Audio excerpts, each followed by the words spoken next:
Hi, AJ Hartley here, novelist, Shakespeare professor, fan of music, and particularly, of course, Japanese rock music.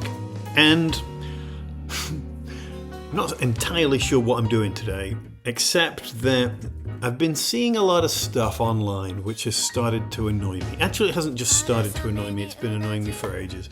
And I try and ignore it. And I try not to talk about it here because I try to keep this channel fairly positive and upbeat. And when the world is crappy, which it seems to be, I like the idea that the stuff that goes on here is mostly uplifting and positive. And mostly that's what I talk about as well, stuff which is in some ways uplifting and positive. So I don't know if it's an age thing or what, but I seem to be seeing a lot more people online griping and moaning about what's wrong with music today. And this stuff takes various forms and it targets various things. And some of it does finish up targeting some of the bands that I like. And what I don't want to do is single out particular people and say, here's why I think they're getting it wrong. Not least because I don't feel like fielding, insults from their various supporters, because a lot of these people have huge internet followings on their various YouTube channels and podcasts and stuff. I do not. So I'm always punching up rather than down because there's nobody smaller than me on the internet. So, but, for example, we are all familiar. If you are a baby metal fan, you are familiar with people saying baby metal isn't metal. And this has always been sort of a stupid argument as far as I was concerned. But I see more of it. I thought it had kind of gone away, but I see more of it. And a more general complaint about music and the state of music today and why everything that young people listen to is rubbish. And I've seen some decent points made about the way we consume music differently today, the way that it takes less investment on the part of the consumer, that we can stream things that we don't pay particular close attention to. And I've seen people saying that music is much easier to make today. Some people say it's too easy to make it. I'm not entirely certain what that means. And that is also true. We can sit at our computers and either with instruments or with MIDI inputs of various kinds, we can create music. These things are presented as being self-evidently bad. And this is where I get irritated and where I think that we need to sort of push back a little bit, because we're giving in the intellectual high ground to people who don't actually have a leg to stand on and whose primary purpose seems to be to denigrate the things that other people like. And I find that very tiresome. I've had messages from people saying, oh, have you seen such and such a thing? And this person saying, this isn't being performed live and this isn't, being recorded organically and therefore it's terrible. And there's a clear sense that sometimes there's a sense of panic from the fans, as if their taste is being called into question and therefore their character and their intelligence and their sensibility, all by some random people we don't know. And there are a couple of things that I want to say. One of them is, obviously, some of this is simply about taste, what you like and what you don't like, and whatever, right? If you like Tangerine Dream, great. Good for you. Keep it to yourself, but good for you. If you like, I don't know why I thought of that. If you like the Osmonds, whatever, right? And my point is, you can like whatever you like. The problem is that people make this move from what I like to what is good. And it's a really dodgy move, What I'm not saying, let me clarify this, is I have never been someone to say you cannot judge art. I'm not one of those people who says, well, it's all just subjective. Your opinion is just your opinion, and this person's opinion is just their opinion, and there's no point talking about it because it's just a question of taste.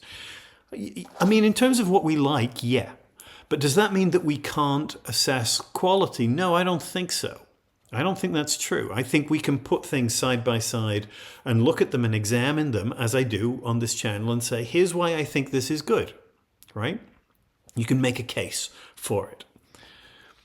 But in order to compare pieces of art of any kind, they have to be sort of in the same ballpark. They have to be trying to, or apparently doing, the same kinds of things. And what I hear a lot these days is people invoking standards and criteria that are clearly not appropriate. You know, I seem to see a lot of people who think that the greatest music ever made was in the 70s, which is now 50 years ago, you know. And some of them seem to have stopped listening to music made since, or are only listening to music or making music which takes that 70s model as the only way to do it. So they're only going to do analog instruments, and they're not going to do any kind of digital processing. They're not going to, you know, their ideas about what constitutes good live performances and inherent vocal talent, you know, are all defined by the things that they like. And as I say, to a certain extent, that's fine. If this is what you like, good for you. Though I also have to say that I think a lot of 70s music was crap. It was okay at the time, and we have done much, much better since. And the only reason that people hold on to it frequently is because it's the music of their childhood, or it's the music that their parents played to them, or whatever. And there's this sort of magical association with it, right? And its quality is automatically just sort of taken as read. Every time Rolling Stone or one of these other bloody periodicals does the 500 greatest albums of all time, it's like music stopped 20 years ago. And when they're forced to defend these choices, they fall back on criteria that simply don't apply anymore. Oh, well, clearly, you know, a great rock song is something that you can play live with a 4-piece band. What? What? I mean, does that mean that the Beatles of 1964 was superior to the Beatles of 1967 when they had stopped touring and decided to go into the studio and make things like Sgt. Pepper and everything around that period, which are, you know, demonstrably richer, more complex songs? They're not doing the same kind of thing as they were doing when they started out. But it seems to me that you would have a hard time saying that, I don't know, I Am the Walrus or The Long and Winding Road or, you know, any of the later songs in the Beatles catalog are inferior to I Want to Hold Your Hand, right? Simply because they were being created in a different way, and those later compositions are much more layered and complex and cannot be easily reproduced live without a whole bunch of musicians, right? Does that make them less organic? This is one of those magic words that these people toss around as being obviously a mark of quality. It's not. It's not. When we assess art, when we assess music, we're doing so about how it affects us. When we're looking at it, when we're listening to it, and we're trying to track our own feelings. That's why I started this channel in the first place, 4 years ago.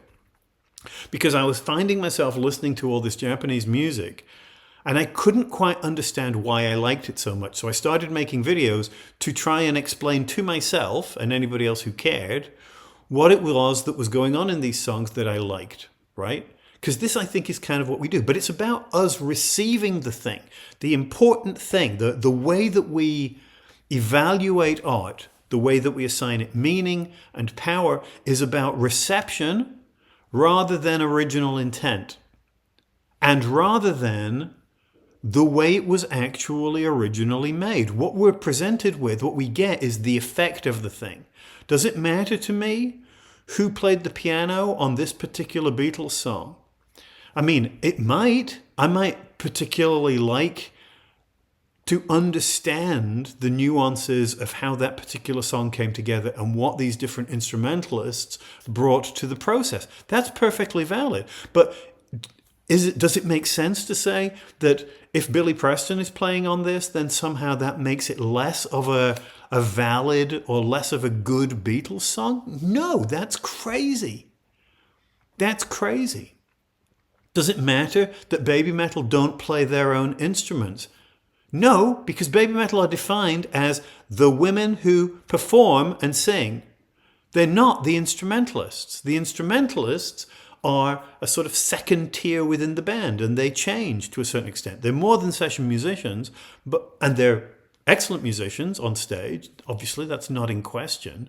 But the implication that Baby Metal is somehow a lesser act because their singers are not also the instrumentalists or songwriters, to me is crazy, right? Because they're not presenting themselves as if they are. And this is the thing that I hear from these critics all the time, that it's like you listen to something and then you say, okay, so here's what's wrong with this. And what they're doing is they're going back to the pet shop and saying, well, I bought this cat, but it won't bark, no matter what I do. And everybody knows that a good pet barks and goes for walks with you and defends your house against the mailman. I'm looking at you, Sherlock. Right? It's like, but that's crazy. You're using criteria that are preordained to justify your choice of pet. These are not things that apply to all pets. I got a cat. I got a fish. I got a lizard. It doesn't do those things. Right? And this is absurd, right? But the arguments are absurd. The way that people keep trotting this stuff out, I keep seeing people saying, oh, well, Taylor Swift isn't singing live. I mean, I don't care particularly about Taylor Swift, though I will say that I find it bizarre, the number of people who I hear talking about contemporary musicians, whether it's Taylor Swift or whoever, who go out of their way to say, well, I can't stand that stuff. I don't know any of her songs. I don't know anything about that. Like it's a point of pride to be disconnected from your own culture. What's that about? I like to think that, my standards of music are the only ones in the world and everything else can go out the window. Oh my God, what? Okay, so I'm getting off track. I'm rambling. I don't understand why people put so much energy into denigrating the things that other people love. And I'm particularly suspicious of it when it seems designed to bolster them as a figure of either creativity or taste. Here's why the stuff that I like is better than everybody else's. That makes me look better than everybody else. Y'all are exhausting, man. And it's dumb. It doesn't make sense. It's not intellectually credible. And yet these people have millions of followers who gleefully celebrate every attempted put down that they make of whatever they don't like. Take what you like and listen to it. Talk about that by all means. But when it comes to simply pissing all over everything that you don't like, fuck off. Here endeth the lesson. That's all I'm going to say. I might not even post this because it's clearly ridiculous. But it was getting under my skin, so I said it. All right, as ever, please like, comment, subscribe. Check out my books. Check out my Patreon page, thanks to my patrons who will probably leave as soon as they see this. Check out my other videos about music that I actually like. And I will talk to you soon. Thanks. Bye.